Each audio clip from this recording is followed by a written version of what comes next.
Alright, let's follow up on my air filter. Here's what I used to fix it with, is this 3M Super Weather Strip Adhesive. That stuff's $11 at O'Reilly now. It used to be much cheaper.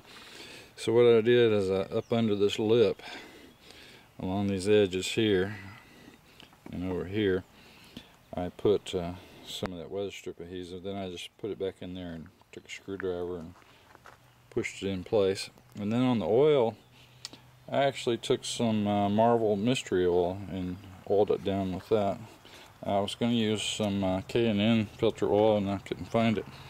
So basically it just slips down there. Now you need these edge foam needs to be on there in pretty good shape because it seals all around the outside of this filter.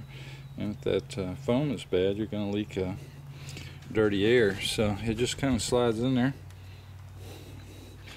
You can see.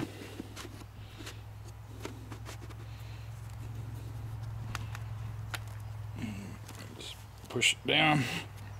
Well, you can see it had a little dot on it here. To show where you could see the first time you took it off that whether it had been out or not. So you got a little screw with a little pink dot on the edge of it. So that tells you where the filter's ever been out.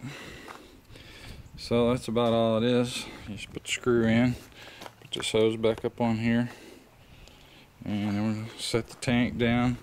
You just pop that on. You got two connectors here. Plug those babies in, put them back up on there, and then connect your bodywork back up. So it's not too bad. Just takes a minute.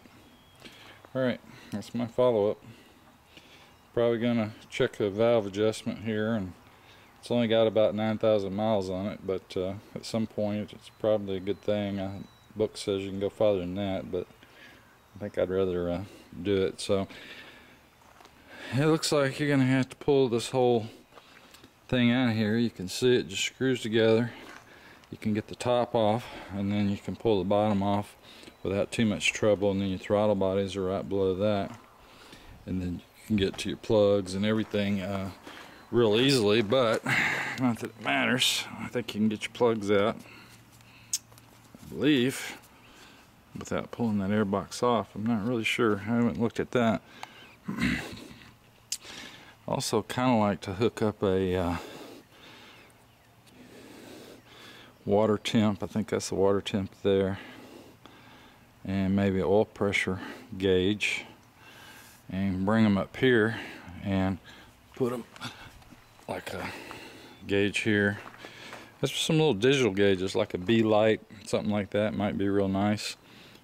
You could get probably a double gauge and fit it right over here on one side or the other. Of course it's kind of hard, you got a curve right in that. Those B lights are pretty small. It might could fit it right in there. I don't know. I'm thinking they could have added a little more functionality to the electronics here and given you a readout if you had DFI problems, that kind of thing, and show your codes right there on the display. I mean, why not? I guess it adds more money. At any rate, that's where we're at. And just make sure you're when you go to put this tank on here, make sure these rubber things are still in place. They really shouldn't fall off, but they could maybe when the bike is older. And here's where your other two sit, and then it just sits on these foam pieces here, and then it bolts right here. So that's it.